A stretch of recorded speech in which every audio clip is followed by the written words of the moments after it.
Hello hello hello hello. Good evening my dear friends, good evening. कैसे हैं आप लोग? नमस्कार नमस्कार नमस्कार।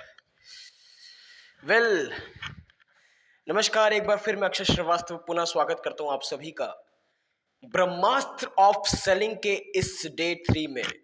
यदि मेरी आवाज आपको क्लियर मिल रही है तो एक बार चैट बॉक्स में ऐसे थम्स अप का साइन बना के भेज सकते हैं। और मेरा वीडियो क्लियर आ रहा है, थोड़ा फोकस करके आप चैट बॉक्स में थम्स अप कर सकते हैं। कैसे हैं आप लोग? एक बार फिर से थोड़ा बूस्ट अप कर लेते हैं। Shake your body, come on everyone, shake your body and से यस।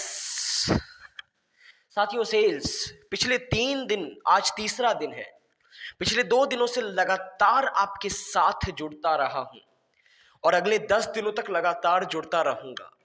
सेल्स का इंट्रोडक्शन पार्ट हमने खत्म कर दिया। समझ लिए 10 दिन आपके लिए 10 क्लासेस बन चुकी हैं। 10 क्लासेस।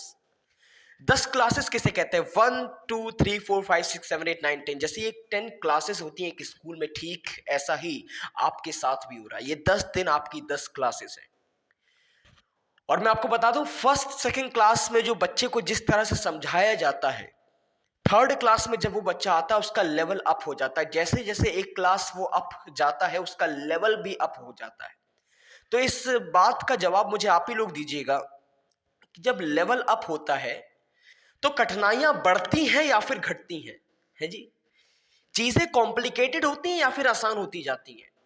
जाहिर सी बात है, कॉम्प्लिकेटेड होती जाती है। और कॉम्प्लिकेट तब होती है एक पर्सन के लिए जब वो उसे फोकस के साथ नहीं सुनता, फोकस के साथ नहीं समझता और कोशिश करता है डायरेक्ट 1 से डायरेक्ट 10th पर जंप करने की। मगर जब आप सीरियल वाइज चढ़ते हैं, स्टेप टू स्टेप सीढ़ियां चलते हैं, तो एक दिन आप मंजिल पर अवश्य पहुंचते हैं। आपको भी क्या करना है? यही करना है। 10 दिन लगातार आपके साथ हूं। आज थर्ड डे है।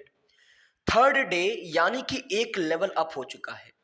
अब किससे कहानियों की बात नहीं करेंगे, स्ट्रैटेजीज, फ्रेमवर्क, स्ट्रक्चर के साथ बात करेंगे। ऐसा कंटेंट आज आपके लिए लेकर आया हूं। टॉपिक पहले शेयर कर देता हूं,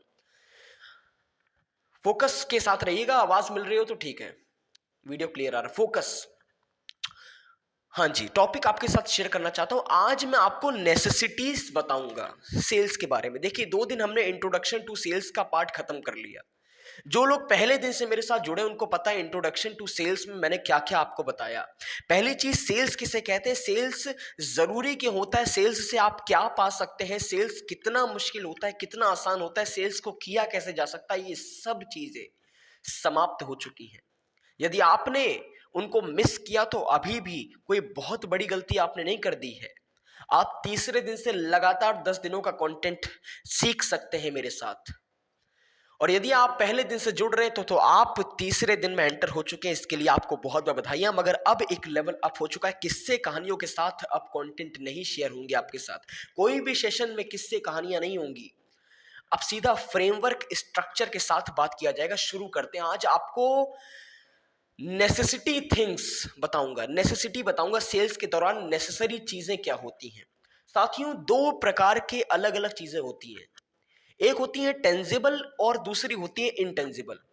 टेंजिबल किसे कहते हैं? टेंजिबल वो चीजें होती हैं जिसे आप छू सकते हो, जिसे आप फिजिकल अपीयरेंस में देख सकते हो, जिसे आप टच कर सकते हो, जिसे आप फील कर सकते हो, महसूस कर सकते हो। उन हर चीज को टेंजिबल कहते हैं। बात समझ में आ रही हो तो ऐसे थम्स अप का साइन आप बना के चैट बॉक्स में डाल सकते हैं। टेंजिबल कहते हैं उस चीज को। और जो चीजें आप फील नहीं कर सकते हो, जिनका कोई फिजिकल अपीयरेंस नहीं हो सकता, जिन्हें आप टच नहीं कर सकते हो, जिन्हें आप देख नहीं सकते हो, उन्हें कहते हैं इंटेंजिबल। तो साथियों, सेल्स की नेसेसिटी भी यही 2 प्रकार की होती है। कुछ चीजें होती हैं जो कि टेंजिबल होती हैं, कुछ चीजें होती हैं जो कि इनटेंजिबल होती हैं। टेंजिबल क्या होती हैं? वो चीजें, वो बहुत ही नेसेसरी थिंग्स जो आपको सेल्स के दौरान अपने साथ कैरी करनी चाहिए, तभी सेल्स से। देखिए, खाली हाथ सेल्स कभी नहीं होती है। खाली हाथ तो किसी की नौकरी भी नहीं लगती, साथ में रेज्यूमे ले जाना पड़ता है। जो आदमी बिना रेज्यूमे के जाता है ना, उसका पहले दिन से अनसिलेक्शन हो गया, समझ लीजिए इस बात को। जो आदमी बिना रेज्यूमे के सिर्फ बात करने गया कि यहां पर जॉब अवेलेबल है कि नहीं है, वो पहले दिन से रिजेक्ट हो चुका है। बात को समझिएगा, क्योंकि सेल्स में, सेल्स करते वक्त भी कुछ ना कुछ आपके पास जरूर होना चाहिए, और कोई फालतू चीज नहीं, बहुत मतलब की चीजें होनी चाहिए। तो आज के इस सेशन में मैं आपके साथ 10 चीजें डिस्कस करूंगा। 5 ऐसी चीजें जो कि टेंजिबल हैं, जिन्हें आप टच फील कर सकते हो, जिनका फिजिकल अपीयरेंस होता है। 5 ऐसी चीजें जो कि इनटेंजिबल हैं, जिन्हें आप ना देख सकते हो ना टच कर सकते हो, मगर आपको अपने साथ रखनी पड़ेगी। तो यदि आपको लग रहा है कि आज का सेशन बहुत इंटरेस्टिंग होने वाला है, हेलो, तो इसे एंड तक जरूर सुनिएगा। और थोड़ा समय देता हूं आपको, इस वीडियो को शेयर कर दीजिए, सेशन को शेयर कर दीजिए अपने उन दोस्तों के साथ जिनको लगता था कि अभी तक सेशन बोरिंग हो रहे हैं, क्योंकि अब जो इस सेशन से जो स्टार्ट हुआ है, 3rd क्लास में आप आ गए, लेवल अप हो चुका है। आज स्ट्रेटजीज, फ्रेमवर्क, स्ट्रक्चर पर बात करेंगे पूरे सेशन में। बहुत इंटरेस्ट होने वाला है, बहुत इंटरेस्टिंग सेशन होने वाला है। हेलो, लाइट का इशू हो रहा है क्या? चलिए कोई बात नहीं, हम कंटिन्यू करते हैं साथियों। अब पहले आप लोग बता दीजिए, थोड़ा आपको मैंने टाइम दिया था, पहले आप लोग थोड़ा डिसाइड कर लीजिए, ये क्या आपको पहले टेंजिबल चीजों पर जानकारी हासिल करनी या फिर इनटेंजिबल चीजों के साथ हम आगे बढ़े? क्या देखना चाहते हैं आप लोग? थोड़ा लिखते रहिए, मैं समझ नहीं पा रहा हूं। टेंजिबल चीजों के साथ आगे बढ़े या फिर इनटेंजिबल चीजों के साथ? सबसे पहले क्या टेंजिबल? थोड़ा समय ले रहा हूं आप लोगों का, ताकि आप इस वीडियो को, आप इस सेशन को शेयर भी कर दें लोगों के साथ। Okay okay okay okay, tangible tangible tangible, answer आना शुरू हो गया। टेंजिबल टेंजिबल चीजों के साथ हम शुरू करते हैं सेशन को। साथियों, टेंजिबल चीजें, जैसे मैंने आपको बताया, जिनका फिजिकल अपीयरेंस होता है। बहुत ज्यादा किस्से कहानियों पे बात नहीं करेंगे, डायरेक्ट सेशन को स्टार्ट करते हैं। टेंजिबल चीजें बहुत ही ऐसी 5 नेसेसरी चीजें जो आपको सेल्स के दौरान कैरी करनी ही चाहिए अपने साथ। ओके, शुरू करते हैं साथियों। पहली इनटेंजिबल चीज जिससे आप फिजिकल अपीयरेंस होता है, जो आपको अपने साथ कैरी करनी चाहिए, वो होता है आपका बिजनेस कार्ड। जी हाँ, सेल्स साथियों कभी भी खाली हाथ नहीं होती है। अब देखिए, मैं चाह कर भी लाइव सेशन में एडिटिंग नहीं कर सकता, तो आपको अगल बगल कुछ भी नहीं दिखेगा, तो आपको कॉपी पेन लेकर बैठना पड़ेगा, समझना पड़ेगा, चीजों को सुनना पड़ेगा, सुनकर सीखना पड़ेगा। बिजनेस कार्ड पहली चीज। बिजनेस कार्ड के साथ आपको अपना सेल्स प्रेजेंटेशन देना है, और जो भी चीजें मैं बताऊंगा वो सीरियल वाइज होंगी। ये नहीं कि बिजनेस कार्ड आप अपने कस्टमर को सबसे एंड में दो, नहीं, सीरियल वाइज चलता रहेंगे, सीरियल वाइज उन चीजों का प्रयोग करते रहेगा। सबसे पहली चीज होती है बिजनेस कार्ड। देखिए, बिजनेस कार्ड को लोग क्या समझते हैं, विजिटिंग कार्ड भी कभी कभी समझ लेते हैं। हालांकि दोनों चीजें एक ही होती हैं, मगर इन दोनों चीजों में जमीन आसमान का फर्क होता है सर। विजिटिंग कार्ड और बिजनेस कार्ड में जमीन आसमान का फर्क होता है। विजिटिंग कार्ड ज्यादातर एक इंडिविजुअल पर्पस के लिए बनाया जाता है, फॉर एन इंडिविजुअल, और बिजनेस कार्ड पूरी कंपनी को डिनोट करता है, वो पूरे प्रोडक्ट की कैटेगरी को डिनोट करता है। तो यदि आप देखिए, इन दोनों चीजों का इस्तेमाल किन किन जगह होता है, इन चीजों पर पहले डिस्कस करते हैं। बहुत ही इंटरेस्टिंग टॉपिक होने वाला है। फर्स्ट ऑफ ऑल, आपको बिजनेस कार्ड कैरी करना है। बिजनेस कार्ड में पहली जो कैटेगरी होती है वो होती है विजिटिंग कार्ड। सपोज करिए कि आप किसी ऐसे ऑर्गेनाइजेशन में गए हैं अपना प्रोडक्ट की नॉलेज देने, अपनी सेल्स क्लोज करने, जहां पर आपके पोटेंशियल कस्टमर के पास ज्यादा वक्त नहीं है आपसे बात करने का। चीजों को समझने की कोशिश करिएगा, जहां पर आपके पोटेंशियल कस्टमर के पास ज्यादा वक्त नहीं है आपसे बात करने का, यानी कि टाइम बहुत कम है आपके पोटेंशियल कस्टमर के पास, तो आप चाह कर भी उससे हर चीज के बारे में समझा नहीं सकते हैं, है ना। आप चाह कर भी हर चीज उसे एक्सप्लेन नहीं कर सकते, क्योंकि टाइम की बहुत कमी है। तो यहां पर क्या काम करेगा, यहां पर आपका विजिटिंग कार्ड काम करेगा, यहां पर एक्सचेंज ऑफ कार्ड काम करेगा। आप अपने पोटेंशियल कस्टमर से उनका कार्ड ले सकते हैं और अपना कार्ड दे सकते हैं, एक्सचेंज कर सकते हैं।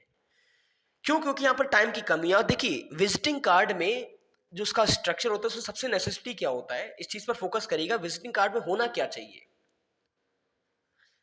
आई होप ओके, ठीक है। विजिटिंग कार्ड में होना क्या चाहिए? देखिए, लोग सबसे बड़ी गलती क्या करते हैं, विजिटिंग कार्ड का जो स्ट्रक्चर होता है बहुत छोटा होता है, और लोग सबसे बड़ी गलती क्या करते हैं, उसे भरने की कोशिश करते हैं। लोग सोचते हैं छोटे से कार्ड में जितना लिख सकते हैं, जितना कंटेंट डाल सकते हैं, उतना कंटेंट उसके अंदर भर दे, कुछ भी चीज छूटे ना। मगर साथियों, यही सबसे बड़ी गलती होती है। देखिए, मैंने साइकोलॉजी पढ़ी और साइकोलॉजी यही कहती है कि जब आपके पास स्पेस बहुत कम है तो उस छोटी सी स्पेस में ज्यादा चीजें भरने की कोशिश मत करिए। वॉल्यूम पे काम मत करिए छोटी सी चीजों में। छोटी चीजों में बहुत ही इंपॉर्टेंट चीजें भरने की कोशिश करिए।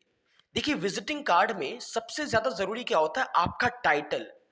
किस पर्पस के साथ आप काम करने आए हैं, वो टाइटल बहुत जरूरी होता है। दूसरी चीज, आपका कंपनी का नाम। आपके प्रोडक्ट का नाम भी हो या फिर ना हो चलेगा, कंपनी का नाम होना चाहिए, टाइटल नाम होना चाहिए, आपका नाम होना चाहिए और आपकी कॉन्टेक्ट इंफॉर्मेशन होनी चाहिए। बस ये कुछ 3 4 5 ऐसी चीजें होती हैं जो आपके विजिटिंग कार्ड में बहुत ही नेसेसरी होती हैं। लोग क्या करते हैं, उसमें सब कुछ भर देते हैं, उसमें फोटोज भी ऐड कर देते हैं, उसमें प्रोडक्ट की रेंज भी ऐड कर देते हैं, अपनी सर्विसेज के बारे में भी लिख देते हैं। और होता क्या है, शुरू होने से पहले ही काम खत्म हो जाता है। आसान भाषा में बता रहा हूं, शुरू होने से पहले ही काम खत्म हो जाता है। ये गलती होती है। देखिए, आजकल लोग वेबसाइट में भी यही गलती करते हैं। साइकोलॉजी कहती है कि जब जैसे आपने फॉर एग्जांपल आप वेबसाइट क्रिएट करते हो तो आदमी क्या करता है, उससे जितना हो पाता है अपनी छोटी सी वेबसाइट में वो उतनी चीजें भर देता है और कस्टमर उन चीजों पर फोकस ही नहीं करता है। सर, रियलिटी बता रहा हूं आपको, मैं नहीं, मेरा एक्सपीरियंस बोल रहा है।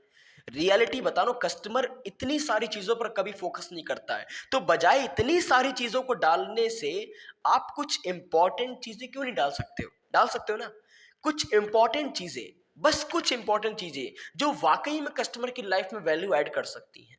कस्टमर उन्हीं चीजों को ढूंढता है, उसे कोई मतलब नहीं है फर्स्ट इंप्रेशन में। देखिए, फर्स्ट इंप्रेशन की बात कर रहा हूं, जब ना कस्टमर को आप जानते हो और ना कस्टमर आपके बारे में कुछ ज्यादा जानता है, मगर आपको लगता है कि वो आपका पोटेंशियल कस्टमर है, तो फर्स्ट इंप्रेशन में आप उसे इतनी सारी डिटेल नॉलेज मत दीजिए। ये सब बेकार चला जाएगा, किसी काम का नहीं। आप बजाय उसके आप क्या कर सकते हो, इंपॉर्टेंट चीजों पर फोकस कर सकते हो माय डियर फ्रेंड्स।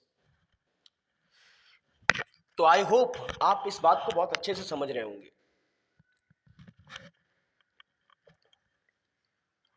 समझ रहे हैं तो मेरे साथ ऐसे लाइक कर दीजिएगा, इस सेशन को शेयर कर दीजिएगा और कॉपी पेन में लिखते जाइएगा। बिजनेस कार्ड और विजिटिंग कार्ड में जो मैंने शुरुआत में आपको फर्क बताया था, अब आपको समझ में आ गया अपना विजिटिंग कार्ड डिजाइन कैसे करना है और क्या गलतियां जो मैंने आपको बताई वो आपको अपने कार्ड में नहीं करनी है। विजिटिंग कार्ड को बहुत सिंपल रखना है, अपनी वेबसाइट को बहुत सिंपल रखना है। दूसरी चीज, बिजनेस कार्ड। बिजनेस कार्ड कब काम आ सकता है? जब आपको लगता है कि आपके पोटेंशियल कस्टमर के पास बात करने के लिए थोड़ा बहुत समय है आपसे। देखिए, जब बात करने का समय नहीं तो आप चाहकर भी बात नहीं कर सकते हो, तो क्या कर सकते हो, कार्ड को एक्सचेंज कर सकते हो। मगर जब आपको लगता है कि बात करने का ठीक ठाक समय है अब हमारे पास, तो आप उसको बिजनेस कार्ड डिजाइन करके दे सकते हो। बिजनेस कार्ड और विजिटिंग कार्ड में थोड़ा फर्क बताता हूं। देखिए, विजिटिंग कार्ड का तो स्ट्रक्चर इतना सही होता है। बिजनेस कार्ड की क्या कर सकते हो, आप उसका शेप थोड़ा बढ़ा सकते हो, साइज थोड़ा बढ़ा सकते हो, शेप थोड़ा अलग कर सकते हो। फॉर एन एग्जाम्पल, आप एक A4 पेपर आपने देखा होगा, A4 पेपर को भी एक ठीक ठाक साइज का पेपर होता है। A4 पेपर को जस्ट डबल कर दो, उसको फोल्ड कर दो, तो A4 पेपर में आपको 4 पार्ट मिल जाएंगे। बात को समझने की कोशिश करिए, आपको 4 पार्ट मिल जाएंगे। तो 4 पार्ट में आप अपने कस्टमर को डिटेल्ड नॉलेज दे सकते हो। देखिए, विजिटिंग कार्ड में तो 2 ही फेज होते हैं उसके, आगे और पीछे। तो इसमें डिटेल्ड नॉलेज देने का कोई फायदा ही नहीं है। उसमें आप जितना कम से कम नॉलेज दो उतना ही बेनिफिशियल होता है। मगर जब आपके पास अब 4 चीजें आ गई, 1 2 3 4, तो आप उसमें डिटेल्ड नॉलेज दे सकते हो। अब कुछ लोग सोचेंगे डिटेल्ड नॉलेज में हम सब कुछ भर देंगे, कंपनी का नाम, पता, मोबाइल नंबर, एम्प्लॉयज का नाम, कंपनी कितने सालों से, ये सब नहीं भरना है। यदि ऐसा सोच रहे थे तो गलत सोच रहे थे, ये सब नहीं भरना है। डिटेल्ड नॉलेज में क्या भरना है कि आप अपने कस्टमर को क्या बेनिफिट प्रोवाइड करवा सकते हो अपने प्रोडक्ट से। डिटेल्ड नॉलेज उसे कहते हैं। देखिए, कस्टमर फर्स्ट इंप्रेशन में आपके साथ बात करना क्यों पसंद करेगा? जब उसको लगेगा कि उसका कुछ फायदा है ना। हर आदमी अपने फायदे के लिए आपसे बात करेगा पहले इंप्रेशन में। तो जो उसको, आपको क्या करना है, आपको उसका फायदा दिखाना है। कंपनी के बारे में नॉलेज नहीं देनी है, आपको उसका फायदा दिखाना है। फायदा कैसे दिखा सकते हो? चलो एक थोड़ा सा शॉर्ट थोड़ा रिव्यू करते हैं आपके साथ, क्वेश्चन आंसर सेशन रखते हैं। कस्टमर को सेल्स के दौरान सबसे ज्यादा पसंद क्या होता है? सेल्स के दौरान I am repeating my question, sales के दौरान कस्टमर को सबसे ज्यादा पसंद क्या होता है? आपके प्रोडक्ट पसंद होते हैं उसको? नहीं। उसका कीमती वक्त पसंद होता है उसको? जहां तक देखा जाए ये भी उतना पसंद नहीं होता, क्योंकि देखिए हर कस्टमर भले ही आपको रिजेक्ट कर रहा हो मगर अपना कीमती वक्त तो आपको दे ही देता है, बात तो आपसे कर ही लेता है ना। ये तो है नहीं कि आपसे बात ही नहीं करता, वो बात तो करता है आपसे। तो मैं ये भी नहीं कहूंगा कि यहाँ पर वक्त बहुत ज्यादा है उसके लिए। सबसे ज्यादा इंपॉर्टेंट साथियों होता है उसका पैसा। वो अपने पैसे को सबसे ज्यादा महत्वपूर्ण समझता है। वो आपके प्रोडक्ट को 100%, 100 नहीं, 101% चांसेस इसीलिए होते हैं कि जब उसको लगता है कि मेरा पैसा बर्बाद हो रहा है तभी वो आपको रिजेक्ट करेगा। जब उसको लगता है कि मेरा पैसा सही जगह पर नहीं लग रहा है उसी वक्त वो आपको रिजेक्ट करेगा। जब उसे लगता है कि मेरा पैसा गलत जगह जा रहा है, मेरा पैसा बर्बाद हो रहा है, तभी वो आपका प्रोडक्ट नहीं खरीदेगा। तो आप अपने बिजनेस कार्ड में क्या कर सकते हो, कुछ ऐसा कर सकते हो जिससे कस्टमर को यह महसूस हो कि जो उसका फर्स्ट जो क्या कहते हैं, जिस जो चीज उसको सबसे ज्यादा पसंद है, यानी कि उसका पैसा, जिसको वो देना तभी चाहेगा जब उसको लगेगा कि बहुत ही वैल्यूएबल चीज उसको बदले में मिल रही है। तो आप उसी चीज पर फोकस करो। अपने कार्ड में, अपने बिजनेस कार्ड में उन चीजों को मेंशन करो जिसको पढ़ने के बाद कस्टमर को लगे कि यहां पर मेरा पैसा बर्बाद नहीं हो रहा, यहां पर मेरा पैसा अच्छी जगह इन्वेस्ट हो रहा है, मुझे इसके अपने पैसों के बदले में बहुत ही वैल्यूएबल चीजें बदले में मिल रही हैं। क्या कह सकते हैं इसको? एग्जाम्पल लेके देखते हैं। फॉर एन एग्जाम्पल, बहुत ही छोटे लेवल से स्टार्ट करते हैं। देखिए अक्सर लोग क्या कहते हैं कि आप अपने सेशन में 10 रुपए के साबुन का एग्जाम्पल क्यों देते हो, है ना? 10 रुपए का साबुन आजकल कौन बेचता है? थोड़ा बड़े बड़े लेवल का एग्जाम्पल दो, थोड़ा प्रॉपर्टी का एग्जाम्पल दो, 30-30, 40-40 लाख रुपए का। मगर मैं आपको बता दूं, देखो फायदा किसमें है, 30 लाख की प्रॉपर्टी या 10 रुपए का साबुन? है जी, फायदा 30 लाख की प्रॉपर्टी, मानता हूं मैं। मगर एक बात बताना, वीडियो सेशन को सबसे ज्यादा अटेंड कौन करता है? 30 लाख की प्रॉपर्टी बेचने वाला जो ऑलरेडी 30 लाख रुपए कमा चुका है, या फिर वो जो अभी 30 लाख रुपए कमाना चाहता है? सेशन को कौन देखता है? सेशन को वो देखता है जो 30 लाख रुपए कमाना चाहता है, वो नहीं देखते जो 30 लाख रुपए कमा रहे हैं। और वो अगर देखते भी होंगे 30 लाख रुपए जो कमा रहे हैं आज की तारीख में, उनको अपने आप में ग्रोथ हासिल करनी, मैं कहता हूं वो लोग भी देखते होंगे। मगर अब एक बात, दूसरा प्रश्न मेरा कि इंडिया में सबसे ज्यादा पोटेंशियल कहां है? वो लोग जो 30 लाख रुपए ऑलरेडी कमा रहे हैं उनकी संख्या ज्यादा इंडिया में, या फिर वो लोग जो 30 लाख रुपए कमाना चाहते हैं उनकी संख्या ज्यादा है? जाहिर सी बात है उनकी संख्या है जो 30 लाख रुपए कमाना चाहते हैं। तो यदि मैं व्यूअर्स के लिए वीडियो बना रहा हूं और उनके लिए वीडियो बनाऊं जो 30 लाख रुपए ऑलरेडी कमा रहे हैं, तो मेरे वीडियोस पे जाहिर सी बात है व्यूज कम आएंगे, क्योंकि उनकी संख्या बहुत कम है। और यदि मैं उन लोगों पर फोकस करूं जो 30 लाख रुपए कमाना चाहते हैं, तो जाहिर सी बात है व्यूज बहुत ज्यादा आएंगे, क्योंकि उनकी संख्या बहुत ज्यादा है। इस चीज पर फोकस करिएगा। मैं भी सेल्स कर रहा हूं, मगर ऐसी सेल्स करता हूं कि आदमी को समझना है, और यही चीज मैं आपको सिखाना चाहता हूं। सेल्स कर दो, आदमी को पता भी नहीं चले कि वो उसके साथ सेल्स हो गई है। ओके, तो फोकस करते हैं अपनी बातों पर। कहां था मैं? हाँ, कस्टमर को, सही सही है सर, कस्टमर को उसका पैसा इंपॉर्टेंट है उसके लिए, तो उसको ऐसी चीजें दिखाओ कि उसको लगे कि आपको उसके पैसे के बदले में बहुत ही वैल्यूएबल चीज उसको देने वाले हो। क्या कर सकते हैं? कंपैरिजन कर सकते हैं सर। फॉर एन एग्जाम्पल, 10 रुपए का साबुन यदि आप मार्केट में बेचने गए हो, समझने की कोशिश करना, और वो साबुन आपकी ब्रांड का है और कस्टमर किसी और पर्टिकुलर ब्रांड का साबुन इस्तेमाल करता है, तो एक बात बताना, आप उसे ऐसा क्या दिखाओगे कि वो अपना जो प्रोडक्ट इस्तेमाल करता है उसको छोड़कर वो आपका प्रोडक्ट परचेज कर ले? जाहिर सी बात है उसे कंपैरिजन करना पड़ेगा। कंपैरिजन में क्या कर सकते हो? सबसे पहली चीज, रेट। जी हाँ, रेट का कंपैरिजन बहुत ही इंपॉर्टेंट होता है। कस्टमर आपको अपना पैसा दे रहा है जो कि उसको सबसे ज्यादा इंपॉर्टेंट लगता है, तो पैसा तब देगा ना जब उसको लगेगा कि उसको बहुत ही वैल्यूएबल चीज मिल रही है। अब सपोज करिए मार्केट में साबुन उसे 10 रुपए का मिलता है, और उससे अच्छी क्वालिटी का साबुन, उससे ज्यादा वेट का साबुन आप उसे 9 रुपए का ला के दे रहे हो, सेल्स होगी कि नहीं होगी? सेल्स होगी कि नहीं होगी? होगी, मगर कब होगी? जब आप उसे कंपैरिजन पर्टिकुलर कर कर दिखाओगे। बात को पर फोकस करिएगा, कंपैरिजन कर कर दिखाओगे, बताना पड़ेगा कि जो आप इस्तेमाल करते हो और जो हम आपको दे रहे हैं उसके प्रोडक्ट के प्राइस में कितना बड़ा डिफरेंट है। उसके बाद आप और चीजें कर सकते हो, उसके वेट का कंपैरिजन कर सकते हो कि आपका इतना वेट था आपके साबुन का, अब हमारे साबुन का इतना वेट है। आप उसकी क्वालिटी का कंपैरिजन कर सकते हो कि आपकी क्वालिटी इतनी थी, आपका बी ग्रेड का साबुन था, हमारा ए ग्रेड का साबुन है। आप इसे क्वालिटी में रेट वेट क्वालिटी का कंपैरिजन करके दिखा सकते हो एंड 100% श्योर आपकी सेल्स होनी ही होनी। यदि इस पॉइंट को आप समझ गए तो अपने लिए क्लैप कर देना, बहुत ही इंपॉर्टेंट पॉइंट आपने समझ लिया है। विजिटिंग कार्ड और बिजनेस कार्ड में सबसे बड़ा फर्क, विजिटिंग कार्ड आदमी को तब देना है जब आपके पोटेंशियल कस्टमर के पास समय बहुत कम है, और बिजनेस कार्ड तब देना है जब समय बहुत ज्यादा है। समय मतलब बहुत ज्यादा नहीं, समय है ठीक ठाक समय, और आप उसे कम समय में बहुत ज्यादा बातें बता सकते हो। साथियों, कार्ड नेसेसरी इसलिए होता है क्योंकि जो दिखता है वही बिकता है। आप ये सारी बातें मुंह से तो बता सकते हो, मगर वर्बली जो आप बोलते हो उसमें इतना इफेक्ट नहीं आएगा, उसमें इतना असर नहीं दिखेगा जितना आप उसे दिखाओगे, क्योंकि जो दिखता है वही बिकता है, और बार बार उसका बिकता है जो सच बोलता है। तो कुछ भी गलत करने की कोशिश मत करना, जो है रियलिटी उसके सामने रखना। यदि आपका प्राइस ज्यादा है और उसका प्राइस कम है तो और चीजों में कंपैरिजन करके दिखाना कि आपकी क्वालिटी क्या थी, हमारी क्वालिटी क्या है। सच सच बेचने की कोशिश करना। इससे होगा क्या, यदि आपने एक बार झूठ बोला तो एक बार आपका प्रोडक्ट बिकेगा, उसके बाद नहीं बिकेगा, मगर सच बोलोगे तो कंसिस्टेंसी के साथ आपका प्रोडक्ट बिकने के चांसेस 99% बढ़ जाते हैं। पॉइंट समझ में आया तो लाइक कर दीजिएगा। ओके,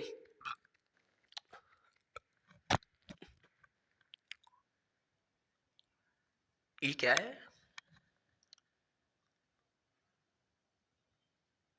बिजनेस कार्ड और उसमें फर्क बताया तो मैंने। बिजनेस कार्ड और उसमें सबसे बड़ा फर्क यही है, विजिटिंग कार्ड में जब समय कम हो तो विजिटिंग कार्ड का, देखिए नेसेसरी दोनों ही हैं आपके लिए। समय कम हो तो विजिटिंग कार्ड, समय अच्छा खासा हो तो बिजनेस कार्ड। दोनों में कंटेंट कम ही रखना है, बढ़ाना क्या है, कंपैरिजन बढ़ाना है। देखिए विजिटिंग कार्ड में कंपैरिजन मत मत करिएगा, बिजनेस कार्ड में कंपैरिजन करिएगा। कंपैरिजन किसका? सबसे पहले तो प्राइस का, क्योंकि कस्टमर को सबसे अच्छा उसका प्राइस लगता है, सबसे अच्छा उसका पैसा लगता है। उसको लगना चाहिए कि हम वैल्यूएबल चीजों पर पैसा खर्च कर रहे हैं। ओके, दूसरा पॉइंट बढ़े आगे। देख लो,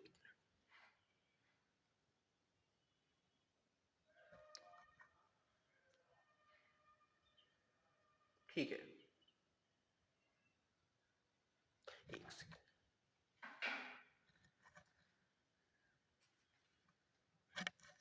sales material sir,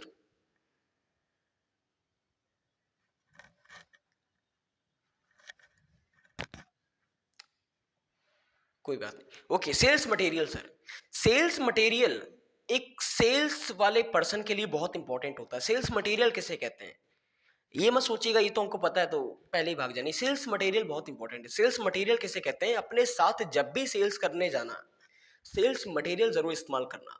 sales material में वो हर चीज आ जाती है जो आप अपने कस्टमर को दिखाते हो। इसमें बिजनेस कार्ड भी आ जाता है, इसमें विजिटिंग कार्ड भी आ जाता है। तो कहीं ना कहीं दूसरे पॉइंट को मैंने पहले ही पॉइंट में समराइज कर दिया। सेल्स मटेरियल इसी को कहते हैं। और सेल्स मटेरियल किस तरह डिजाइन करना चाहिए ये भी मैंने आपको बता दिया कि कम शब्दों में ज्यादा बात करने की कोशिश करें। एग्री करते हैं बात को? हेलो, फोकस फोकस बनाए रखिएगा सर। थोड़ा नोट्स बनाए मैंने ताकि मैं आपके साथ अच्छे से शेयर कर सकूं। इसमें देखिए आपकी कैटलॉग शीट्स आ जाती हैं। कैटलॉग शीट्स आपके प्रोडक्ट, देखिए हर प्रोडक्ट को लेकर आप मार्केट में नहीं जा सकते। फॉर एग्जांपल आपके पास 900 प्रोडक्ट है तो 900 के 900 प्रोडक्ट ले जाने का कोई फायदा नहीं है, ले ही नहीं जा सकते हो आप। और ज्यादातर चीजें क्या होती हैं, कस्टमर यदि आपसे एक चीज खरीदता है फिर उसे 10 खरीदने का मन होता है, मगर वो 10 मन कब होगा? जब आपके पास 10 अलग अलग प्रकार की चीजें होंगी। और यदि आप मुंह से बताने की कोशिश करो कि हमारे पास ये भी है, ये भी है, ये भी है, ये भी, तो नहीं समझ में आएगा। क्यों? क्योंकि जो दिखता है वही बिकता है। तो दिखाना क्या है? बिजनेस, आपके पास कैटलॉग शीट्स होनी चाहिए।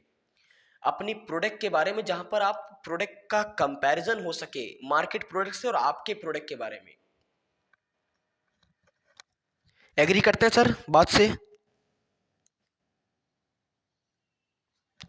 इसमें विजिटिंग कार्ड भी आ गया आपका। विजिटिंग कार्ड, सबसे पहली चीज विजिटिंग कार्ड, कस्टमर से मिलते ही उसको अपना बिजनेस कार्ड प्रोवाइड करना है। हेलो मैम, आप ऐसे बात कर सकते हैं। Hello ma'am, hello sir, this is my card, आप इसे देख सकते हैं। ऐसे स्टार्टिंग आपको बिजनेस कार्ड से करनी है सेल्स के दौरान।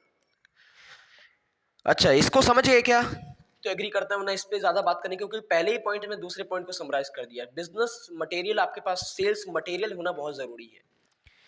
तीसरी चीज देखिए, आपको लगता होगा कि इन सब चीजों में खर्चा तो बहुत होगा, क्या पता सेल्स हो या ना हो, मगर खर्चा बहुत हो जाएगा। मगर साथियों मैं आपको बता दूं, इसे इन्वेस्टमेंट कहते हैं, इसे खर्चा नहीं कहते हैं, एक्सपेंस नहीं कहेंगे, इसे इन्वेस्टमेंट कहेंगे। क्योंकि यदि आप 1,000 रुपए भी इन छोटी मोटी चीजों में इन्वेस्ट करते हो, तो कहीं ना कहीं ये छोटी मोटी चीजें ही आपकी सेल्स को इतना बढ़ा देंगे कि आपको 1 लाख का बेनिफिट दे सकती है।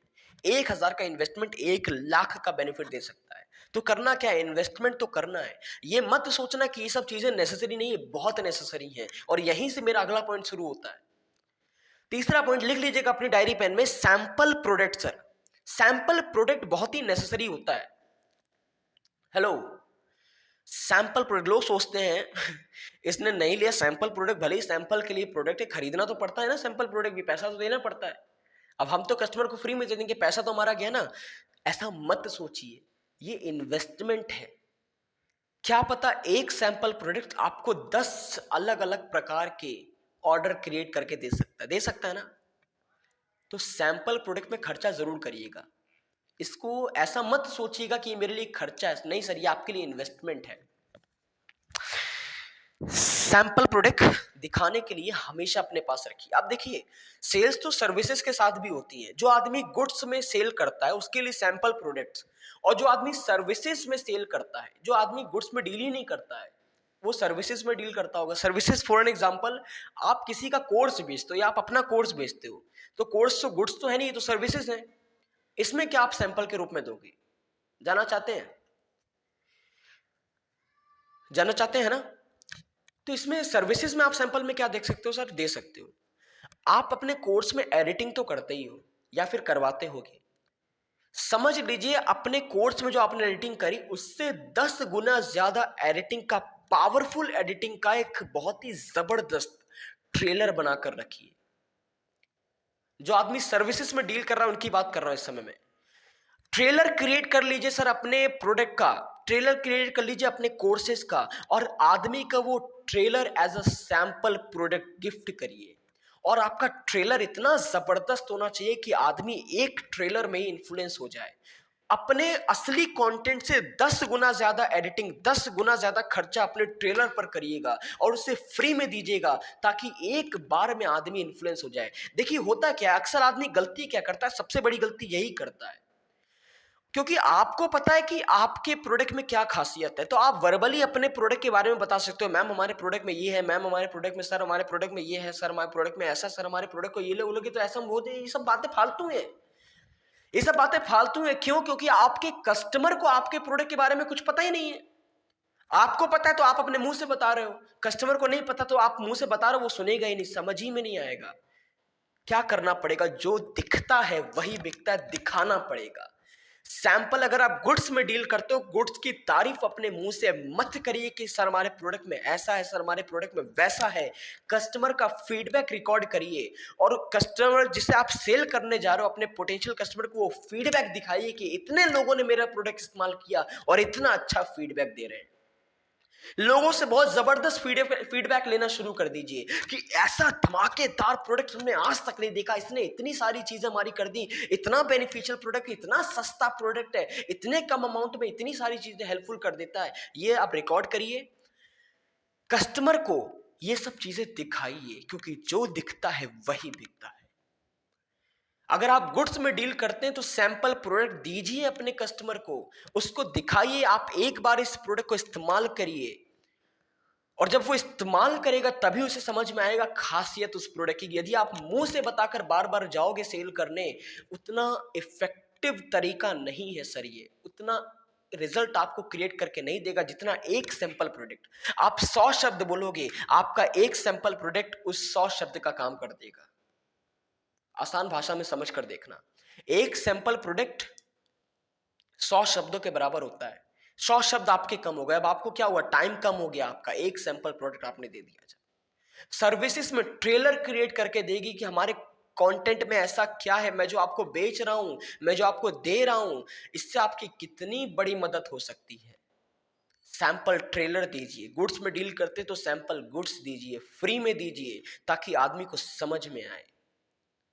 बात को एग्री करते हैं तो लिखिए यस, डायरी में लिख लिया हो तो थम्स अप का साइन बनाकर बोल सकते हैं। मैं और आगे बढ़ता हूं।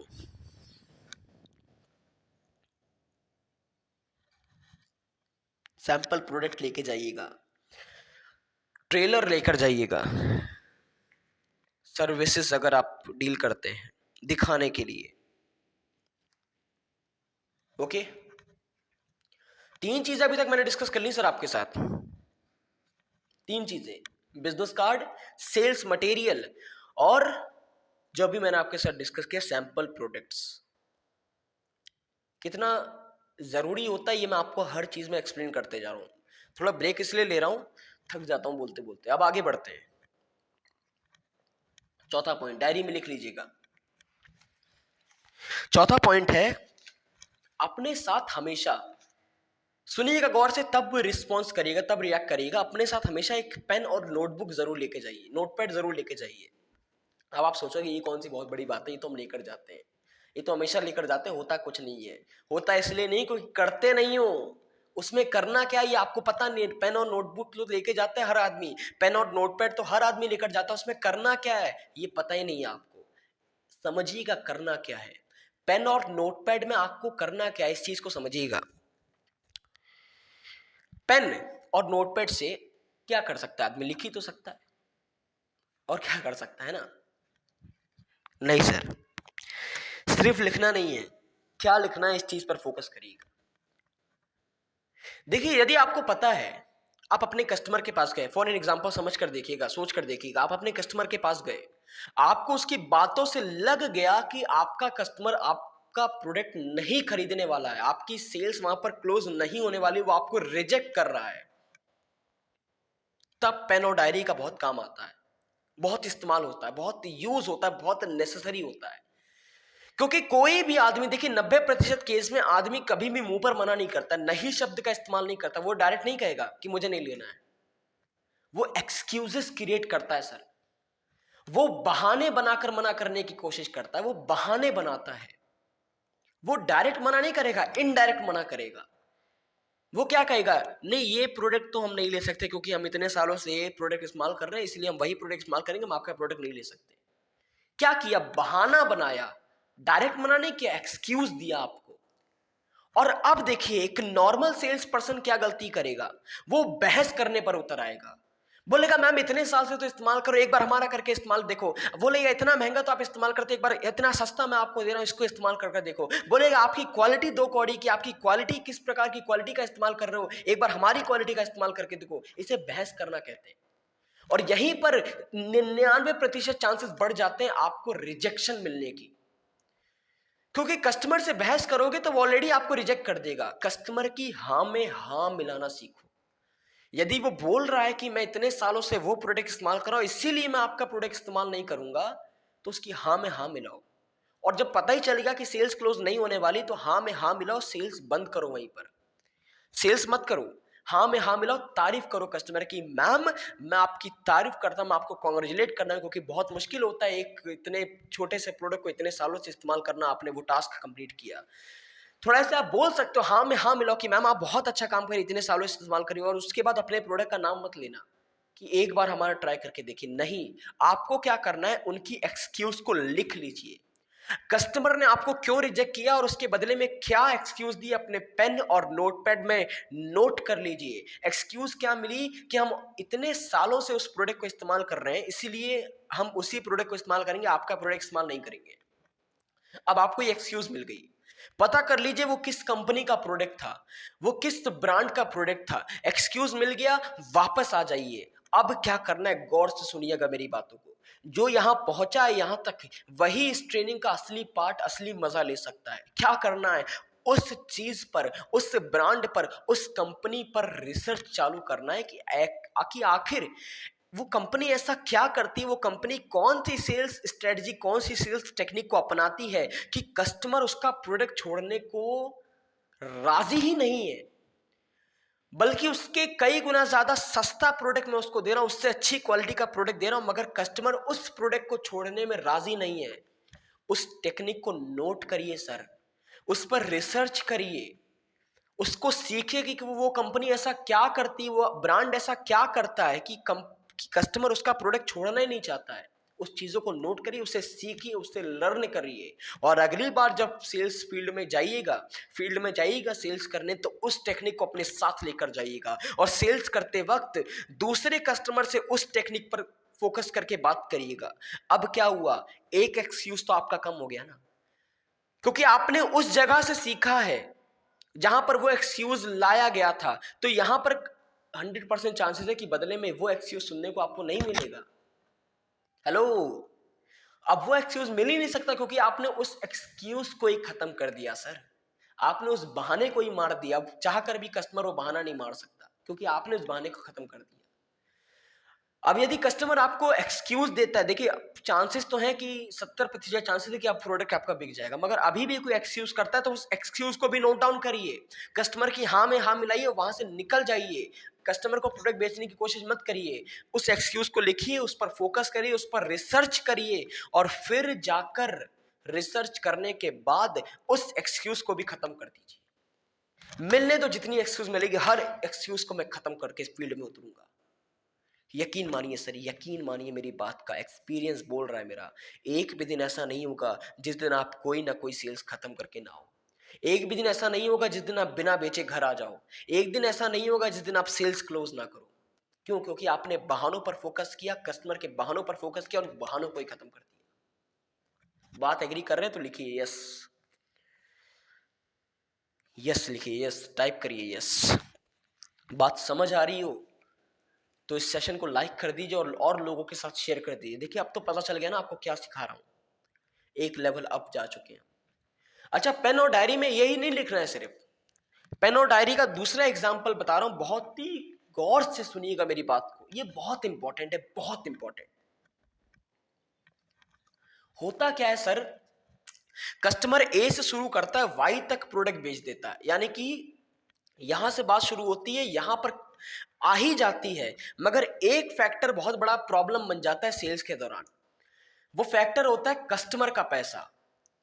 जब बात आती है पैसों की, देखिए सब कुछ हो गया, अब कस्टमर आपसे पूछेगा भैया कितने रुपए का प्रोडक्ट है, तो बताओ मैं आपको पेमेंट कर दूं। अब आप यदि जानते हो इस बात को, आप भी जानते हो, यदि आप बोलोगे कि सर मेरा प्रोडक्ट 1400 रुपए का है, तो कहीं ना कहीं कस्टमर को डर लगेगा 1400 रुपए बहुत महंगा है।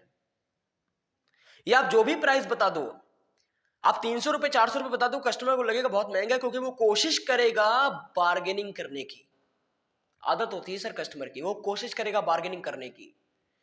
आपको ऐसा नहीं करने देना है। क्या कर सकते हो, डायरी पेन लेकर जाइएगा, और जो बता रहा हूं इसे गौर से सुनिएगा, कैलकुलेशन करना शुरू कर दीजिए सर प्रोडक्ट के प्राइस बताने से पहले। देखिए ये बात आपको भी पता है, एक चीज आपको और बता दूं, ये बात आपको भी पता है कि आप जब जैसे ही प्रोडक्ट का प्राइस बताओगे, कस्टमर कुछ ना कुछ उल्टा सीधा जरूर करेगा, डायरेक्ट पैसा आपके हाथ में नहीं देगा, वो बार्गेनिंग कर सकता है, वो कुछ और आपको रिस्पॉन्स दे सकता है। तो आपके मन में क्या आता है, आपके मन में 1% डाउट हो जाता है प्रोडक्ट ना बिकने का। और यहां पर क्या काम करता है, यहां पर लॉ ऑफ अट्रैक्शन काम करता है। जहां पर भी आपके मन में 1% डाउट आ गया कि प्रोडक्ट नहीं बिकेगा, कस्टमर के मन में 10% डाउट आ जाता है कि प्रोडक्ट नहीं खरीदूंगा। आपका 1% उसका 10%, लॉ ऑफ अट्रैक्शन, प्रोडक्ट नहीं बिकेगा। लिख कर ले लीजिए, सेल्स नहीं बिकेगी। आपको क्या करना है, अपने मन में 1% डाउट भी नहीं लाना है कि प्रोडक्ट नहीं बिकेगा। 100% यकीन करिए प्रोडक्ट बिक कर रहेगा। क्या करना है वो बताने जा रहा हूं, इसको लिख लीजिए, इसको अपनाइएगा अपनी सेल्स टेक्निक में। डायरी पेन लेकर जाइएगा। फॉर एग्जांपल सर, अब जब कस्टमर ने पूछा कि सेल्स का प्राइस क्या है, आपको क्या करना है, डायरेक्ट नहीं बताना है।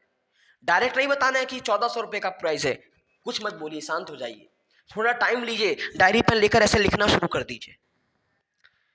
थोड़ा उल्टा सीधा अपने मुंह में ऐसे बोलते रहिए, फालतू कुछ कर नहीं रहे, ऐसे गोदा गादी। अच्छा देखिए, गोदागादी करना नहीं है, एग्जाम्पल दे रहा हूं आपको, समझाने की कोशिश कर रहा हूं। कुछ भी करते रहिए, 10 सेकंड लीजिए। देखिए इतना टाइम भी मत लीजिए कि कस्टमर को लगे कि मेरा टाइम बर्बाद कर रहा है। मिनिमम टाइम लीजिए, कम से कम 10 सेकंड, 5 सेकंड, 8 सेकंड, इतना टाइम लीजिए। और करना क्या है, आपको बोलना है ये प्रोडक्ट इतने का है, इसमें ऑफर मैम को दे देता हूँ जो मुझे मिला था, एमआरपी पर डिस्काउंट इतना दे देता हूँ, कैशबैक मुझे मिलता था, ये इसमें डिटेक्ट कर देता हूँ। ये मैम जो आपका जो सारे ऑफर अप्लाई करने के बाद ये आपका टोटल आ रहा है, ये कुछ 1400 रुपये का ही प्रोडक्ट है मैम, बस 1400 रुपये का ही प्रोडक्ट। देखिए मुझे पता है बात अभी नहीं बनेगी, कस्टमर कुछ ना कुछ बदले में बोलेगा, मगर उससे बोलने से पहले वो जो आपने लिखा है वो उसको दिखा दीजिए जाकर। वो दिखा दीजिए कि मैम जो फैसिलिटी कंपनी मुझे प्रोवाइड करती थी वही फैसिलिटी मैं आपको दे रहा हूं। कंपनी मुझे प्रोडक्ट पर 10 से 20% डिस्काउंट देती थी, देखिए मैंने आपको 10 से 20% डिस्काउंट दे दिया।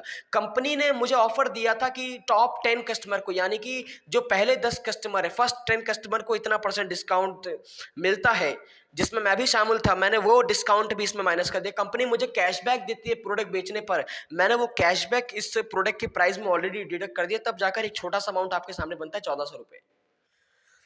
अब कस्टमर को लगेगा इतना फायदा दे रहा है, 100% सर, 101% चांसेस है प्राइस आपकी एबीसीडी में फैक्टर नहीं बनेगा। प्रोडक्ट बिक गया आपका, प्रोडक्ट बिक लिया, अपने लिए क्लैप कर दीजिए क्योंकि आपका प्रोडक्ट बिक गया सर। अक्षय श्रीवास्तव की ट्रेनिंग आपने अटेंड करी, आपका प्रोडक्ट बिक गया। एबीसीडी डायरेक्ट जेड पर जाकर खत्म हुई, प्राइस फैक्टर नहीं बनना है यहाँ पर, प्रोडक्ट बिक गया सर। कस्टमर को वैल्यू मिली क्योंकि आपने उसको वैल्यू बेची।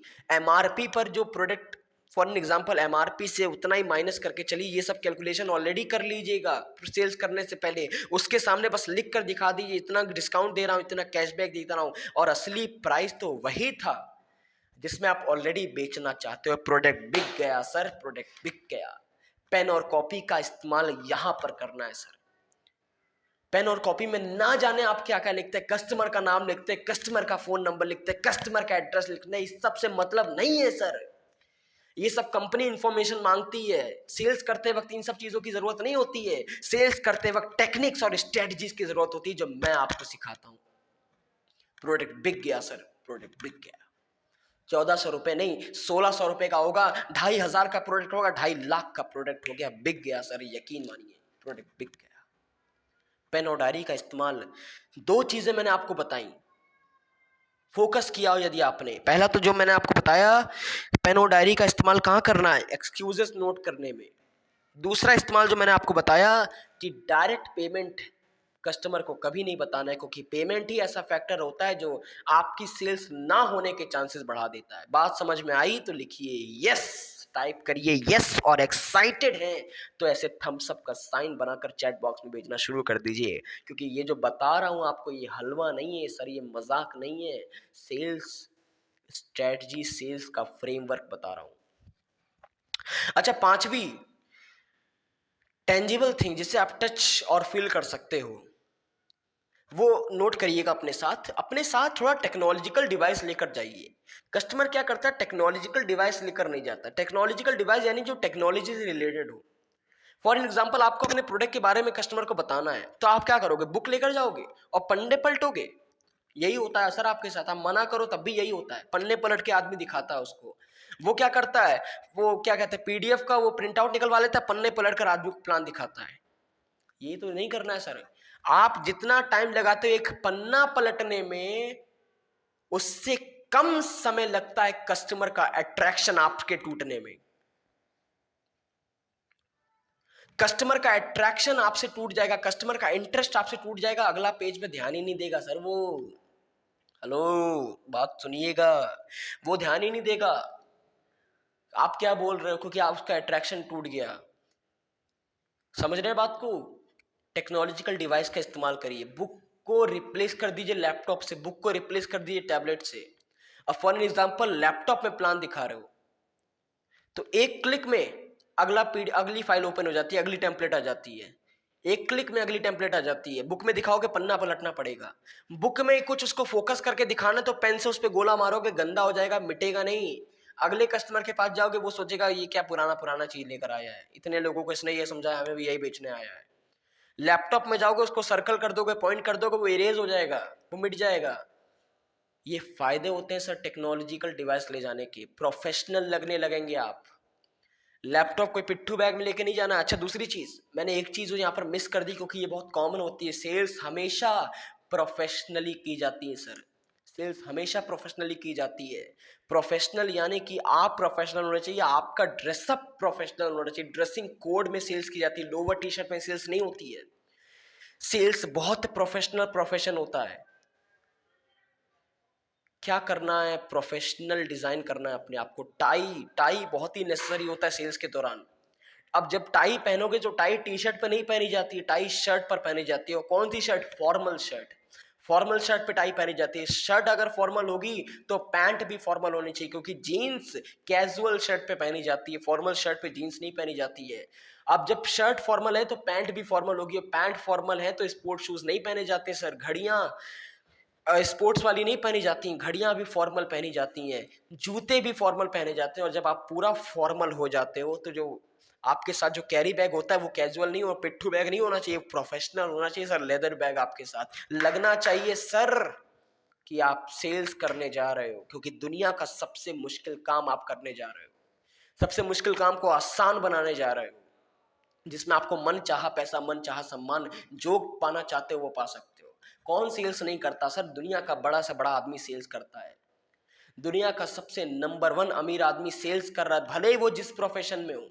कहने को वो इंजीनियर हो, कहने को वो साइंटिस्ट हो, कर क्या रहा है? सेल्स कर रहा है। मुकेश अंबानी सेल्स कर रहे हैं, रतन टाटा सर सेल्स कर रहे हैं, गौतम अडानी सेल्स कर रहे हैं, हर व्यक्ति बेच रहा है आज की तारीख में।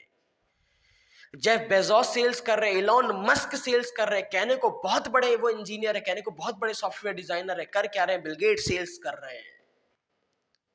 सेल्स बहुत जरूरी होता है सर, और प्रोफेशनली सेल्स की जाती है, अनप्रोफेशनली नहीं सेल्स करी जाती है।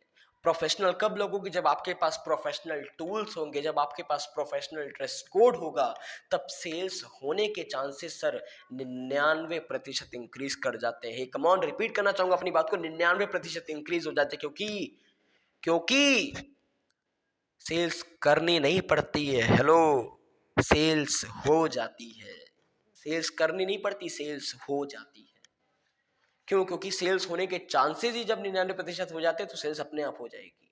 ये साथियों, ये 5 ऐसी चीजें थी, 5 ऐसी टेंजिबल चीजें जो आपको सेल्स के दौरान अपने साथ कैरी करनी चाहिए। यदि आप इन 5 चीजों के बिना घर से निकलते हो तो ऑटोमेटिक आपके चांसेस हो जाते हैं रिजेक्शन के। कोई व्यक्ति बिना सीवी, बिना रिज्यूमे के जब अपने घर से जाता है नौकरी पाने, तो ऑटोमेटिक उसको रिजेक्शन मिलना ही मिलना है। वो भले ही कितना कह दे कि मैं तो बस देखने जा रहा हूँ कि नौकरी है भी कि नहीं है, मगर उसको रिजेक्शन उसी वक्त मिलना है। ठीक ऐसा ही सेल्स के साथ होता है। बिना इन 5 चीजों के यदि जाते हो तो ऑटोमेटिक चांसेस गिर जाते हैं सेल्स होने के। बात समझ आ रही है तो लिखिए यस। अच्छा, ये तो टेंजिबल चीजें थी। अब बात करते हैं 5 ऐसी चीजें जो कि इनटेंजिबल है, जिसे ना आप छू सकते हो, जिसे ना आप देख सकते हो, जिसे ना आप महसूस कर सकते हो, मगर तब भी आपके साथ होनी चाहिए। सुनना चाहते हैं तो लिखिए यस। इसके बाद हम सेशन को एंड करते हैं। देखिए, आज के सेशन में हमने किससे ना कहानियां नहीं फोकस किया, स्ट्रेटजीज और फ्रेमवर्क और टेक्निक्स पर फोकस किया। बचे हुए अगले 7 दिन और कॉम्प्लिकेटेड हो जाएंगे, और मुश्किल हो जाएंगे आपके लिए, क्योंकि किससे कहानियों पे बात नहीं करेंगे, स्ट्रेटजीज फ्रेमवर्क पर बात करेंगे। आपका लेवल बढ़ते जा रहा है, आपकी क्लासेस बढ़ती जा रही हैं। इनटेंजिबल चीजों पर फोकस करते हैं। जल्दी जल्दी सेशन को खत्म करते हैं, ज्यादा टाइम नहीं लेना चाहूंगा आपका। इनटेंजिबल चीज में पहली चीज होती है कम्युनिकेशन स्किल सर। सेल्स करने के लिए आपके पास एक्सीलेंट कम्युनिकेशन स्किल होनी चाहिए। कम्युनिकेशन स्किल, किस आदमी से कब कैसी बात कब बोलनी है आपको, ये आपको पता होना चाहिए। फीमेल से कैसी बात करनी है, मेल्स से कैसी बात करनी है, अपनी उम्र के कम लोगों से कैसी बात करनी है, अपनी उम्र के ज्यादा लोगों से कैसी बात करनी है, ये क्या होता है, इसे कम्युनिकेशन स्किल कहते हैं। किसी ऑलरेडी जो पर्सन सेल्स कर रहा है उसको अपना प्रोडक्ट बेचोगे तो कैसी बात करनी है, कोई जॉब कर रहा है उसको अपना प्रोडक्ट बेचोगे कैसी बात करनी है, कोई हाउस वाइफ है उसको अपना प्रोडक्ट बेचोगे कैसी बात करनी है। बहुत फर्क होता है सर इन चीजों में। अलग अलग एक ही प्रोडक्ट को बेचने के लिए अलग अलग तरीके अपनाने पड़ते हैं, अलग अलग लोगों से बात करने का अलग अलग तरीका होता है। इसे कहते हैं communication skill. Excellent communication skill आपके अंदर होनी चाहिए, तभी आप एक्सीलेंट तरीके से सेल्स कर पाओगे। एक्सीलेंट सेल्स करने के लिए एक्सीलेंट कम्युनिकेशन स्किल होनी चाहिए। एक्सीलेंट कम्युनिकेशन स्किल सीखनी पड़ती है, अपने आप डेवलप नहीं होती, सीखनी पड़ती है। ओके, दूसरी चीज फोकस करिएगा। हेलो, दूसरी चीज सर, एक्टिव लिसनिंग आपके अंदर होनी चाहिए। Active listening in the sense सुनने की क्षमता। अक्सर एक गलती क्या होता है, सेल्समैन 80% बातें होती हैं जो सेल्समैन कर देता है, कस्टमर को बोलने का मौका ही नहीं देता। कस्टमर सिर्फ 20% बोलता है और कस्टमर को बोलने का मौका नहीं मिलता, आप ही बोलते रहते हो, तो सेल्स होने के रिजेक्शन के चांसेस और बढ़ जाते हैं। क्या करना है, एक्टिव लिसनिंग डेवलप करनी है, सुनने की क्षमता को और डेवलप करना है। सुनना ज्यादा है, बोलना कम है। सुनोगे 80%, बोलोगे 20%, तो आपकी एनर्जी कम होगी। कस्टमर जब बोलेगा तो क्या होगा, सेल्स होने के चांसेस ऑटोमेटिक डेवलप हो जाएंगे, ऑटोमेटिक इंक्रीज हो जाएंगे। लिसनिंग पर फोकस करना है सर। सेल्स पर्सन क्या होता है, अपने प्रोडक्ट की बात, अपने प्रोडक्ट की जानकारी देता रहता है। कस्टमर क्या बोल रहा है उसको मतलब ही नहीं है। वो कंपनी की जानकारी देता है, वो प्रोडक्ट की जानकारी देता है, वो जानकारी देता रह जाता है, कस्टमर की बात पर फोकस नहीं। कस्टमर को क्या चाहिए वो उस चीज पर फोकस नहीं करता, वो प्रोडक्ट की जानकारी दे जाता है। यही गलती होती है सर सेल्स के दौरान। कस्टमर को क्या चाहिए, यदि आप उसको वो दे दोगे तो समझ लीजिए आपने सेल्स कर दी। कस्टमर को ना पता चला ना आपको पता चला। सेल्स ऐसे होती है। बात समझ आ रही हो तो चैट बॉक्स में लाइव आप थम्स अप करके भेज सकते हैं। एक्टिव लिसनिंग बहुत जरूरी होती है, कम्युनिकेशन स्किल बहुत जरूरी होती है। कस्टमर को क्या चाहिए ये कस्टमर ही बता सकता है, और बताएगा कब, जब आप उसे बोलने का मौका दोगे। हेलो, बात समझ आ रही है? अच्छा, तीसरी चीज, बहुत ही इंपॉर्टेंट चीज जो आपके पास होना चाहिए, प्रोडक्ट की नॉलेज। अब लोग बोलेंगे प्रोडक्ट की नॉलेज तो होती ही है हमारे पास। सर नहीं, बात को पूरा सुनने की कोशिश करो। प्रोडक्ट की नॉलेज आपके पास होनी चाहिए। किसकी? अपने प्रोडक्ट की तो होनी चाहिए, साथ ही साथ मार्केट की प्रोडक्ट की उससे ज्यादा नॉलेज होनी चाहिए, क्योंकि आप कंपैरिजन करके दिखा रहे हो अपने कस्टमर को। मार्केट की प्रोडक्ट की नॉलेज आदमी लेता नहीं है और कस्टमर को कंपैरिजन करके दिखाता है। मार्केट में नॉलेज लेना सीखिए सर, मार्केट प्रोडक्ट की नॉलेज। आप अपने साबुन का कंपैरिजन यदि मार्केट के साबुन से कर रहे हैं तो अपने साबुन का भले नॉलेज आपके पास 50% हो, मार्केट के साबुन का 100% नॉलेज होना चाहिए। उसमें कितना TFM है, उसमें कितना, कौन से ग्रेड का, उसमें किस क्वालिटी का, वो कहाँ बना है, कितने उससे बना है, किस क्वालिटी से किस जगह बना है, ये सब आपको मालूम होना चाहिए। आदमी क्या करता है, सिक्के का एक पहलू देखता है, अपने प्रोडक्ट की नॉलेज ग्रहण करता है। अपने की नहीं सर, अपने की तो करिए, साथ ही साथ मार्केट प्रोडक्ट की भी नॉलेज को एक्वायर करिए। हेलो, मार्केट प्रोडक्ट की नॉलेज पर फोकस करिए, अपने अपने प्रोडक्ट के साथ साथ। और जब दोनों का कंपैरिजन करोगे, जब दोनों के बारे में नॉलेज है, तो कंपैरिजन करना बहुत आसान हो जाएगा। क्योंकि कस्टमर क्या करेगा, कस्टमर आपके प्रोडक्ट का सवाल नहीं करेगा, कस्टमर अपने प्रोडक्ट का सवाल करेगा। कस्टमर आपसे एक एक सवाल कर देगा, आपको उस मार्केट के प्रोडक्ट में पता ही नहीं है। यही होता है, कस्टमर बहुत होशियार होता है सर। आप उसे अपना प्रोडक्ट बताओगे, आपको सोचेगा, आप सोचोगे ऐसा कि वो मेरे प्रोडक्ट के बारे में जो पूछेगा मुझे सब आता है। वो क्या पूछेगा, वो मार्केट प्रोडक्ट के बारे में पूछेगा। वो आपसे पूछ लेगा, आपको पता भी है ये प्रोडक्ट कहां बना है? आप तो सिर्फ अपने प्रोडक्ट की बातें करते हो, आपको पता है मेरा प्रोडक्ट कहां बना है? हेलो, क्या करना है, दोनों चीजों पर फोकस करना है, मार्केट के प्रोडक्ट पर भी और अपने प्रोडक्ट पर भी, दोनों की नॉलेज को एक्वायर करना है। तभी सेल्स, एक्सीलेंट सेल्स कर पाओगे। सेल्स नहीं, एक्सीलेंट सेल्स कर पाओगे। और यदि दोनों चीजों पर फोकस किया, आदमी क्या करता था आज तक, एक प्रोडक्ट पर फोकस करता था। कौन सा प्रोडक्ट? अपना प्रोडक्ट। मार्केट के प्रोडक्ट पर लेकर तो जाता था, कंपैरिजन भी करता था, नॉलेज नहीं गेन करता था। दोनों प्रोडक्ट की नॉलेज होनी चाहिए सर, ठीक है? समझ रहे हो तो यस कर दीजिएगा। Hello, second last point sir आज का, लास्ट से पहला पॉइंट, कस्टमर का फोकस माइंड से डेवलप होना चाहिए सर। वो कौन करेगा? आप करोगे। ये चीजें छू नहीं सकते हो, ये चीजें फील नहीं कर सकते हो, मगर करना क्या पड़ेगा, कस्टमर से बात करने से पहले कस्टमर का फोकस्ड माइंडसेट क्रिएट करना पड़ेगा। फोकस किसकी तरफ? आपकी तरफ। यदि आप अपने प्रोडक्ट पर फोकस कर रहे हो, आप अपने कस्टमर फोकस कर रहे हो, आप सारे काम कर रहे हो, मगर कस्टमर का ही फोकस आपकी तरफ नहीं है, सेल्स कर लोगे। आप उसे बताए जा रहे हो, आप उसे दिखाए जा रहे हो, कस्टमर फोन पे बात कर रहा है, सेल्स हो जाएगी? नहीं होगी, क्योंकि वो उसका फोकस कहीं और है। उसका फोकस अपनी तरफ लाना पड़ेगा। कैसे लाओगे? तरीका बता रहा हूं, अपने साथ लेकर जाना। देखिए, साइकोलॉजी कहती है यदि आप किसी व्यक्ति से 3-4 बार में एक दफा हां बुलवा लेते हो, एक सीरीज में हां बुलवा लेते हो, 90% चांसेस बढ़ जाते हैं अगली बार भी वो हाँ ही बोलेगा। समझ रहे हो बात को? सुना होगा आपने भी ये पॉइंट। कस्टमर से यदि आप प्रश्न करोगे, पहला प्रश्न कि मैम, जाहिर सी बात है आज सबको इतनी दिक्कत होती है कि आपको भी ऐसी दिक्कत होगा, ऐसी प्रॉब्लम्स का सामना करना पड़ता है अपनी रेगुलर लाइफ में। कस्टमर बोलेगा हाँ।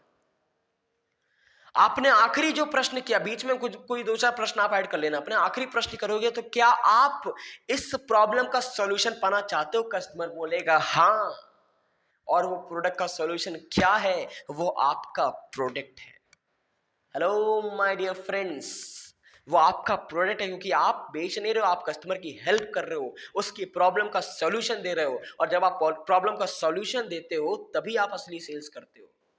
जबरदस्ती सेल्स नहीं होती है। कस्टमर की प्रॉब्लम का सॉल्यूशन दोगे तब सेल्स होगी। हेलो, बात पर फोकस करिएगा। 4 बार हाँ बुलवा दिया, अगली बार 5वें में 90% चांसेस बढ़ जाते हैं हाँ बोलने के। तो शुरुआत ही में ऐसा क्यों नहीं करते? कर सकते हैं ना, बहुत आसानी से कर सकते हैं। अपनी बात ही ऐसे शुरू करेंगे, मैम इतनी आजकल बीमारी होती है, इतनी प्रॉब्लम्स आपको फेस करनी पड़ती है। बोलेगा हाँ मैम, ये मैम, वो मैम, हाँ हाँ हाँ हाँ हाँ। और लास्ट में क्या आप इन प्रोडक्ट का आप इन प्रॉब्लम का सॉल्यूशन चाहते हैं? वो कहेगा हाँ, इन प्रोडक्ट का सॉल्यूशन है मेरे पास, वो है मेरे प्रोडक्ट्स, चमत्कारी प्रोडक्ट, जादुई प्रोडक्ट। उसके बाद अपनी बात रखनी है। कस्टमर का फोकस्ड माइंडसेट बिल्ड करना है। वो कैसे होगा? ऐसे ही होगा। अच्छा, आज का लास्ट पॉइंट, इसके बाद हम सेशन को एंड करते हैं। थोड़ा सा ब्रेक दे रहा हूं आपको।